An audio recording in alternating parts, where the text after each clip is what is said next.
Yet again, we have a fantastic guest today, a somewhat famous viral guest, Brianna Woodson. She goes by Bri Woodson. She also goes by the Controversial Blonde. If you have not followed the Controversial Blonde on Instagram, on TikTok, on all the things, please check it out. She is incredible. And now she is the youngest Black woman to ever run for Congress in the state of Georgia. Absolutely inspirational backstory, incredible person. She is a therapist in residency right now. Just brilliant, beautiful, wonderful Brie. I'm so excited to have this conversation with her. And you're going to notice I'm alone again today. I'm so sorry. Seth and I had connected on this time earlier in the week, but again, he's in the gig economy and his gig, due to weather delays, got pushed back today. So his start and end time got pushed back. So I am here all alone.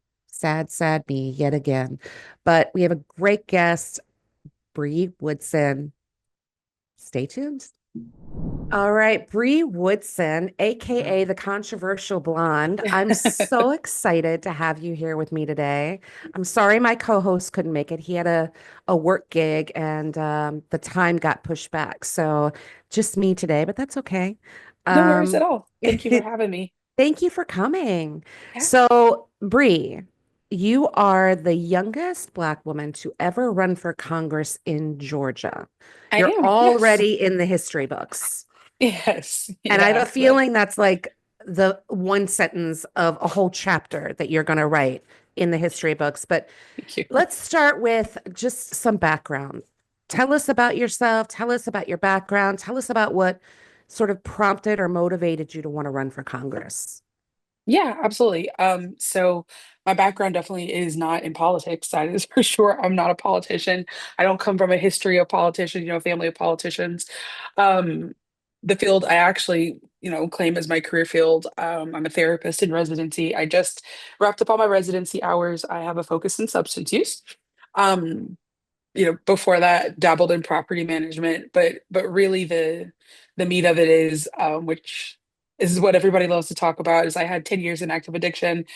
Towards the end of it, I was trafficked. Ended up getting out of that, obviously. I went to treatment, got help, finished up my bachelor's degree, then just finished up my master's, like I said. Um, and as far as political anything, last year I went viral on accident. It was a complete accident. Mhm. And I posted a video criticizing the current administration fairly harshly, pretty Mhm. harshly. I saw And it. yeah, like no hashtags. I just Mhm. posted and went to bed. And I woke up to over a million views and I was like, oh, okay. Um, and then MAGA was not very happy that a Black woman was criticizing Trump with blonde hair. Sure. And so at the time, my username wasn't even the controversial blonde. It was something completely different. That wasn't the focus. I wasn't setting out to create political content. Right. Um, and so I guess they thought they were going to bully me out of my hair, which is wild. So I changed my username to the controversial blonde, and the brand was born. Oh my God, I love that. I did not know that Yeah, backstory. yeah.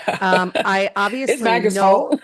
I know that you're somewhat controversial just in the fact of your delivery, your style, the way that you do critique or talk about this administration. Obviously, I love it. That's how I found you. But I love knowing that backstory in the username. That's Yeah, amazing. yeah. I love Yeah, that. it's been quite the journey. So every time they complain about my blonde hair, I just tell them it's you guys' fault. Yeah, Thanks. exactly. If they never said a word, I would have just changed my hair color like I normally did every 2 months, and Right. it would have been Now null and you're blonde void. forever. Now I'm blonde forever. Or at least the foreseeable future. So, Yes. I mean, and also, the story, thank you for sharing your story. I know Yeah. that's really personal, and a vulnerable thing to do. Um, so you went from obviously active addiction, being trafficked, recovery, your journey through education, the viral moment. And so, how did all of that sort of translate into, you know what, I'm going to run for Congress? Yeah. So I think just with most people, it's just a series of events. Mhm. Republicans are doing what they do very well, which is flooding the zone. You know, this fire pops up, this fire pops up, this fire pops up. So it's just a series of events that really lined up and culminated together. And then when the woman called ICE on the Hyundai plant in Mm. Georgia, and she's also running on the Republican ticket. Oh, you're kidding. That woman Yeah, that it's what I ran actually on. is responsible for that plant, is it Yeah. still shut down? So it's delayed. They Okay. don't plan on shutting it down forever, but people aren't going to get those jobs. Right. It's going to be robots and machines taking over where there should have been people, and we needed people there. But yes, she is 100% running on the Republican ticket for Congressional Wow. District 12. Yeah. And so that moment in time was very much a catalyst as well, because I kind of thought, you know, if she can make such an impact with that much vitriol and hate and anger, imagine the impact I can make with actual good intention behind me. Mhm. And you know, 30 seconds of insane courage will change your life. Next thing Yeah, I know, I'm filed with the FEC and I'm on a ballot. that's just amazing. Yeah. I'm still stunned. I'm recovering from the fact that that woman that shut down the Hyundai Hmm. plant Hmm. has the audacity to run for office. I Hmm. can't imagine why any constituent would support that. She literally stripped the district of jobs. You know, the her social media presence is something else. You Oh, know, I can only imagine. she is very anti-Muslim, anti-immigrant. Hmm. It, it's a lot to unpack. Yeah. It's a lot. So you're on the ballot. Yes. How's campaigning going for you so far? Like, what are you hearing? What are you hearing from people as you go out and canvass? Do you find that there is an appetite for a progressive candidate like yourself? Like, what's the vibe, Oh yeah, especially in absolutely. Georgia?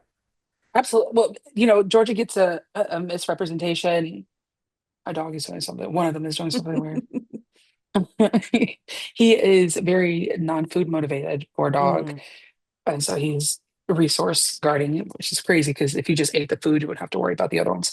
Um, but you know, I think people overall are itching for someone progressive. I'd venture to say that I'm the most progressive, if not the only progressive candidate on my ballot. mhm. Um, you know, I am, as you know from my content, I'm very assertive. I'm just going to say the things, no Yep. matter how uncomfortable it makes someone. Um, and I think that's really appreciated right now. Hmm. And I personally think holding tongues and purity politics is part of what got us into this mess.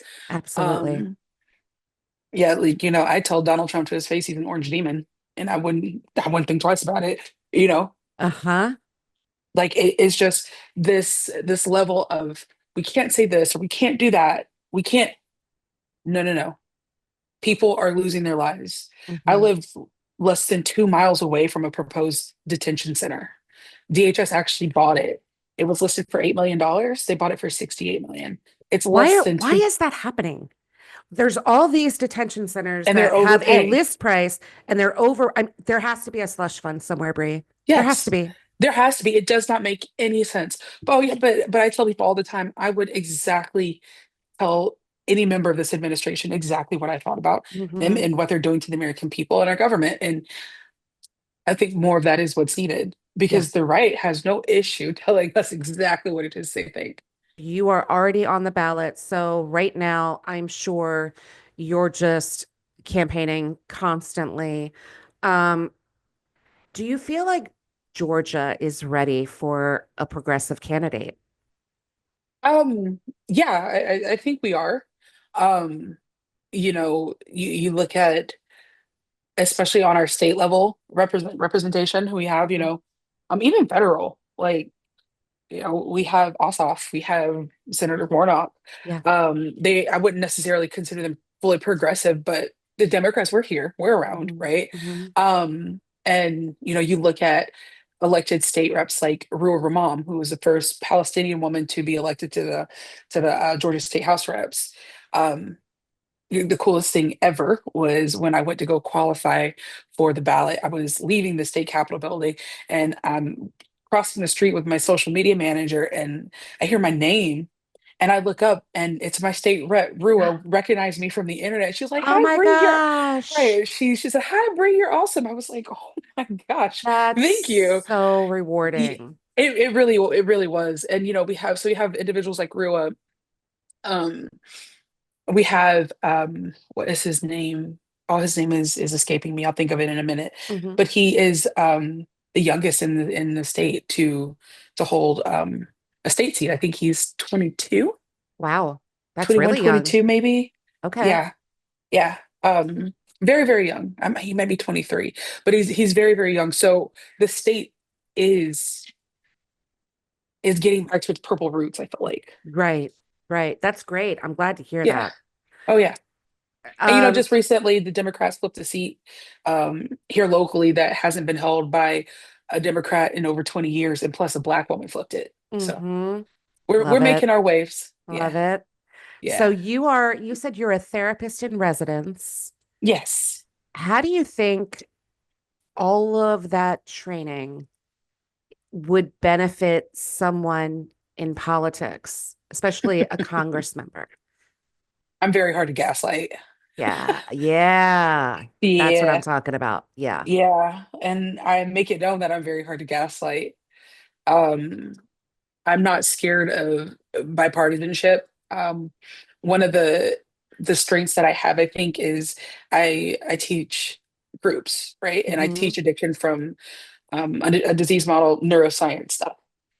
So I could have in a full group room, let's say 20 adults. I could have a CEO on the side of the room and a former gang member on this side. I have to talk to everybody at the same time, and we all have to walk out of the classroom with the same understanding. If Hmm. I can do that, I can talk to anyone, and I have a lot of patience. I have a lot of patience with Yeah. people, which I think Yeah. helps.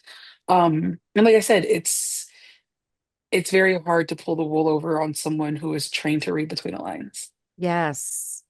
Yeah, that's absolutely what I suspected. What you might say in terms of why you're prepared for this moment, because the gaslighting that's happening all around us, Hmm. not just in Congress, but to the American people. Hmm. If you can be resilient to that and actually counteract that narrative, that's going to be so effective. It's so needed right now. Yeah, it's already been really helpful. Do you think that, do you feel like establishment or corporate Democrats in Congress are meeting the moment right now?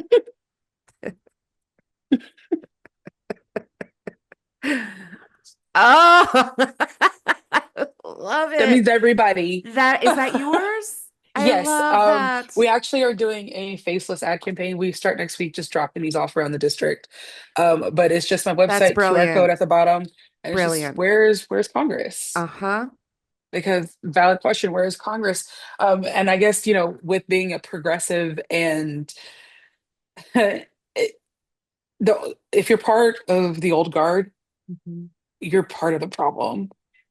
Because if the old guard was guarding the establishment, we wouldn't be here. Yeah. And So, so, you have, I think, being a congressperson, you have sort of this dual responsibility, mhm, right? You have to serve your local constituents and make sure that their needs are being met as best you can via mhm. policy initiatives, but also you have this role at the federal level. Do you think do you think that you would do you feel comfortable or do you think you would feel comfortable challenging some of the establishment Dems to meet you where you are, to kind of raise their game a little bit? Oh yeah. Yeah. Um, but I I'll put it this way. Um, I've already had an ego death. I've already survived my worst day.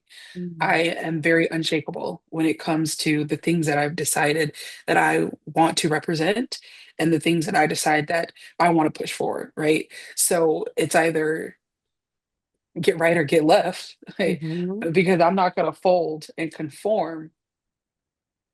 Either you're going to get with this bandwagon, I guarantee you someone will replace you next election cycle. I believe you. I mean, I'm not messing with Bri. I don't think anyone should mess with Bri in Congress. I need You to know, see you in there. it's just a very quiet, like, I'm not gonna make a big hubbub, but just, Hmm. it's like, hey, It's that sort of steely determination for me. There's so much yes. strength and power in that. And it resonates from you. Truly Yeah, does. like I said, I don't feel the need to yell about it, scream about it, buck up about it. It's Hmm. just literally, it is, just- this is what it's gonna be. Hmm. And I have a lot of constitution and a lot of spine. You sure do. I mean, to survive all that you've been through, you absolutely are made of tougher stuff than many Americans could possibly even relate to or understand. Bri, if you had a wish list, a progressive wish list, not only for your community, but for America, what kind of things would you see on that list? Oh, just social, safety nets for sure. Hmm. You hear the president of the United States saying, "Oh, I don't have time for daycare. I don't have time for Medicaid and Medicare." It's like, oh, okay, that's crazy. I can't believe he said that.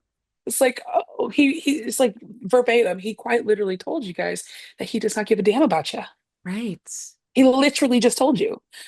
So it would be the polar opposite of that would be on my wish list. Hmm.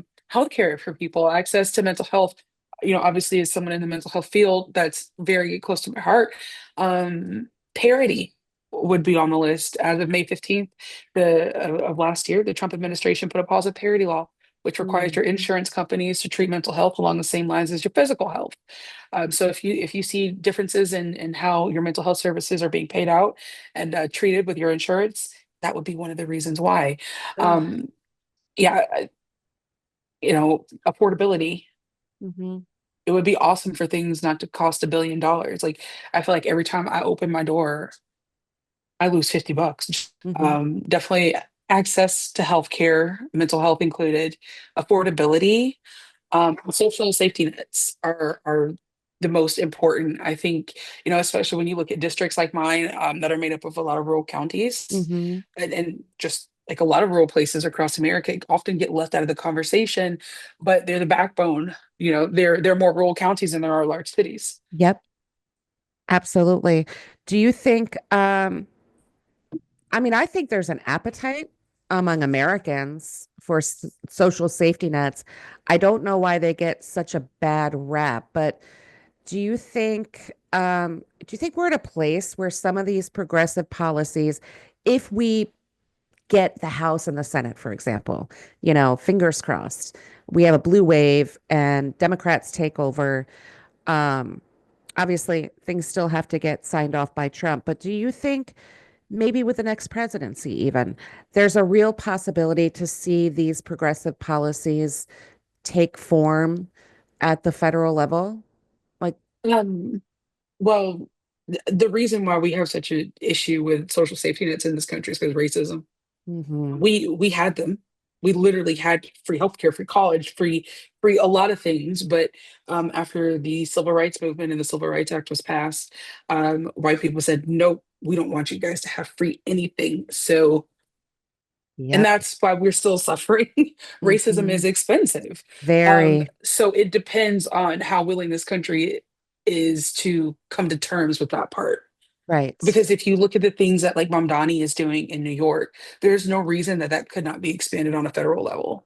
Yeah, agreed. There's I no think reason. I think the only barrier to that is racism, as you said, and some people being willing to harm themselves in the pursuit of seeing other people harmed more, Yes. right? There's actually a book about that.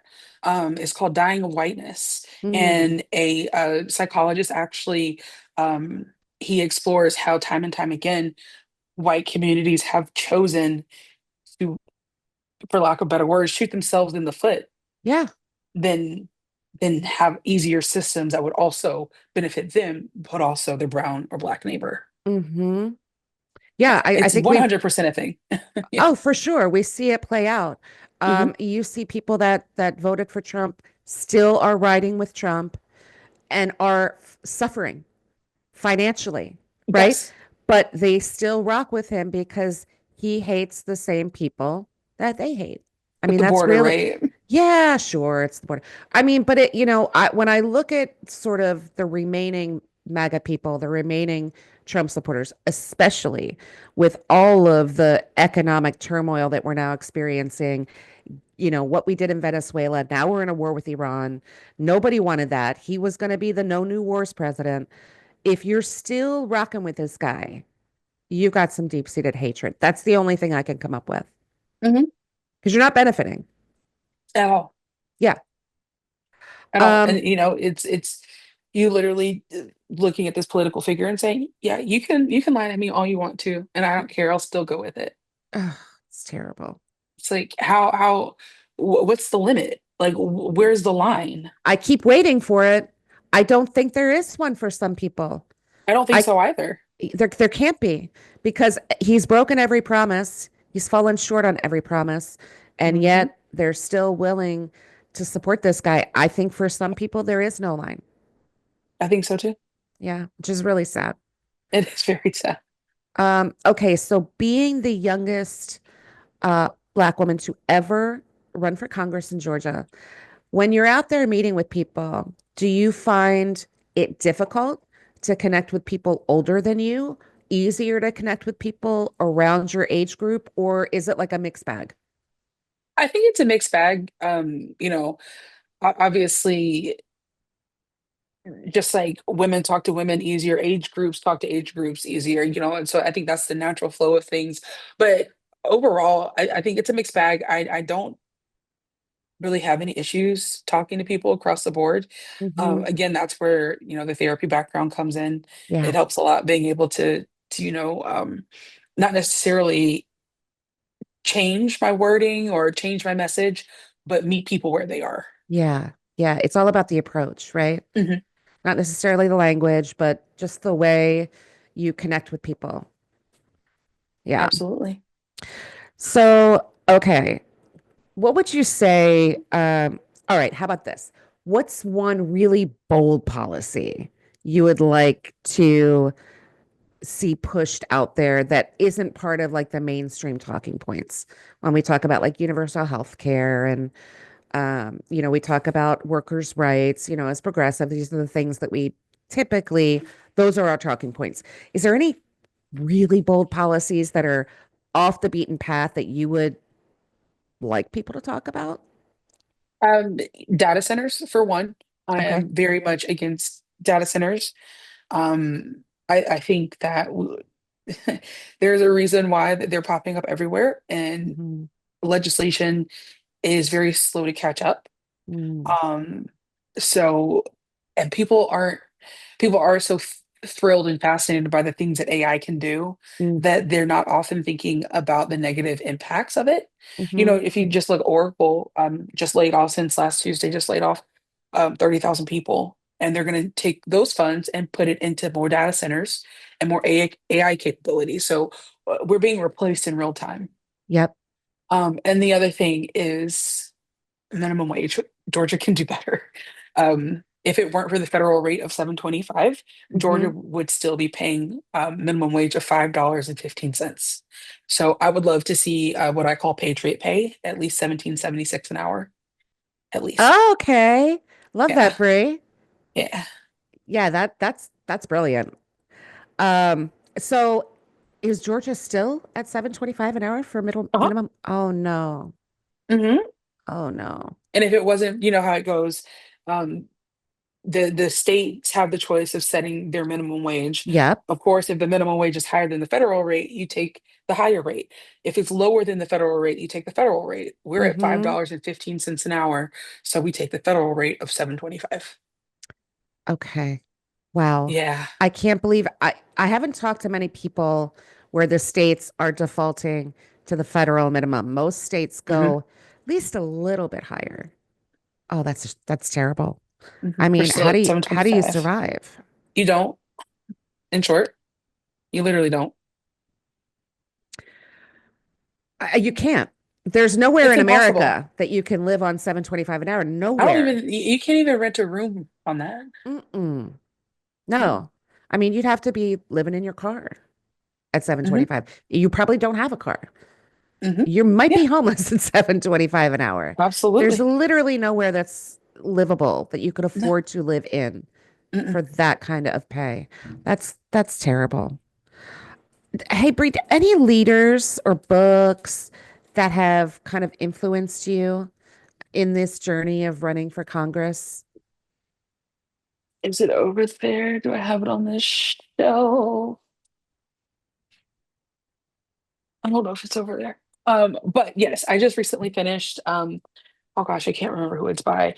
Um, it's called On Leadership, Mhm. Words from MLK. Okay. Yes, and it is a book on leadership, written by someone else, but it's all from the purview of Dr. King. Hmm. So a lot of his letters, a lot of his advice, things like that. And I have marked in it a bunch of times I and bet. flipped through it. Yeah, it's been really helpful. Okay. Now, you became sort of accidentally viral, but you ran with it, right? And you Yes. continued to put the work Yes. into your social media platforms. Do you find that it is easier to run for Congress, having done all of that networking and all of that creative work on social media? I'd say it's definitely helped as far as exposure goes. Sure. That has definitely been very helpful. It's been useful in fundraising as well, Hmm. which has been nice. But I think that's been my biggest strength is being able to use it to get my name out Yeah. has been great. And I have now figured out recipes for viral videos, so that's also helped Yeah. too. Super important. I mean, when Yes. you're running, because I think that's, this is why I created this podcast because I believe there are so many good people running as progressive grassroots candidates. They're operating on razor thin margins based on, small dollar donations. They may never have a national presence because they can't afford to buy the ad space. And, Mhm. consequently, people don't hear about them. Mhm. And I think everyone should hear about the great people that are running, not just ahead of these midterms, but all the time. But unfortunately, they just don't get the recognition that they Yeah, deserve because they absolutely. can't buy it. Absolutely. So that's my next question. I ask this to every guest on the podcast. I already know the answer. Do you accept any corporate PAC money or any APAC or foreign influence money? No, The nah. laughter is perfect Nah. because, I mean, a lot of people do, Brie. It's not uncommon. Mhm. And even Yeah, though no, progressives I won't be fundamentally don't taking do that, I have to ask. I won't be taking funds from the iPlace. Hmm. I could if you Look where see it my got us. content, you see my content, you know how I feel about that. Yes, I do. Yeah, And no. and look where it got us, right? Yeah, Look where getting it got us. the brakes beat off us is what's happening. Yes, Yeah, absolutely. yeah. So, okay, what do you need as a progressive grassroots candidate? Obviously, you're not taking big corporate PAC money and APAC money, so you need your small dollar donations. Do you also need volunteers? Like, is there Yes. anything missing that could help you run your campaign more effectively? Yeah, absolutely. Like you said, volunteers always helps. Donations. Hmm. Volunteers and donations are the main focus, especially as, we're starting to get closer to that May 19th deadline. Um, And those are really just the main things. And if you can't donate, if you can't volunteer, always share and interact with content because that puts us on the pages of people that might be able to offer some talent or have some cash available. So sharing and liking and engaging in content is just as helpful. May 19th deadline. Is that primary? That's my primary. Yeah, Okay, good. May 19th. Glad you said that because I forgot to ask you. So Yes. May 19th is the primary. How many people are you running against on the Democratic side? 4. Four. Okay. And then there's an incumbent that's running, right? Hmm. And unchallenged, unopposed. No, Tori, the woman who caught ice on the Hyundai plane, is running against the incumbent. Nobody That's else, just her and the incumbent. poetic. Yeah. Tell me, why do you stand out among your Democratic I mean, among the other people running on the Democratic side for the primary? Yeah. I think obviously I'm more progressive than them. My age Hmm. definitely stands out. I don't have a background in politics. Hmm. Everybody else, I think, save for one person, does. Okay. Um, and you know, my experiences are completely different than the average, Hmm. and I think that that enables me to see through a different lens, Yeah. and I think it's a much needed lens. It's I how do you speak for the marginalized if you've never been marginalized? I love that. Yeah, absolutely. That's a great point. I mean, your entire worldview is informed by your history. We all have different histories. We all have different experiences. Yours, I think, has, in my opinion, and based on, I don't know you personally, but I feel like I kind of do because I've been watching you for a while. Um, I feel like your worldview has sort of created this endless empathy in you. And we need to see more of that out of our politicians. But yeah, one thing I say often is, criticism without compassion is just brutality, and we've got enough Mm, brutality right now. we sure do.